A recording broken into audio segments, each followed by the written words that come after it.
Back in December, NDP leader Tom Mulcair asked me if I would think about seeking the NDP nomination in the Kenora Riding.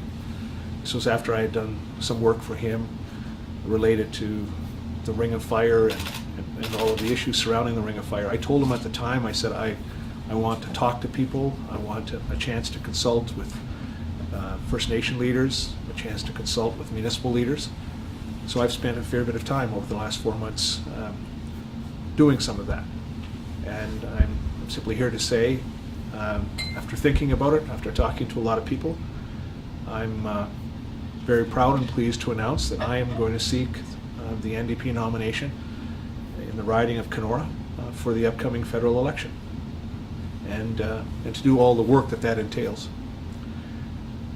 In my view, there are really 3 or 4 very important issues in this election. First of all, the Conservatives under Stephen Harper have not been kind to Northwestern Ontario. If you think back the last 7 or 8 years, good, sustainable, prosperous communities have by and large suffered the loss of jobs, have watched more and more families fall into poverty, more and more families struggle. We've seen a government that seems to bend over backwards and go out of its way to create difficult relationships with First Nation communities at a time when we should be working cooperatively and respectfully with First Nations to build sustainable jobs and to build sustainable communities. This is a government that seems to always get off on the wrong foot. We can't afford that. I believe Northwestern Ontario can still be a good place for people, a good place for families, a good place for First Nations.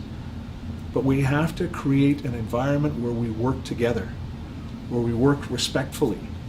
I think we can generate good sustainable jobs in mining. I think we can generate good sustainable jobs in forestry. I think we can generate good sustainable jobs in tourism. But to do that, we have to build respectful relations with our First Nation partners and work with them. And that's what I'm dedicated to do. I think I bring a lot of experience to this. I've worked for over 24 years as a member of the Ontario Legislature. I think I bring a lot of insight into how to do this. And most of all, I think I bring a willingness to work. I want to see Northwestern Ontario do well. I want to see everyone who lives in Northwestern Ontario do well. I don't like to see families having to leave in order to escape poverty. I don't like to see situations where you go to a First Nation community and you're talking about unemployment levels of 70 and 80%. We have a collective responsibility to do something about this, and I hope to do my part.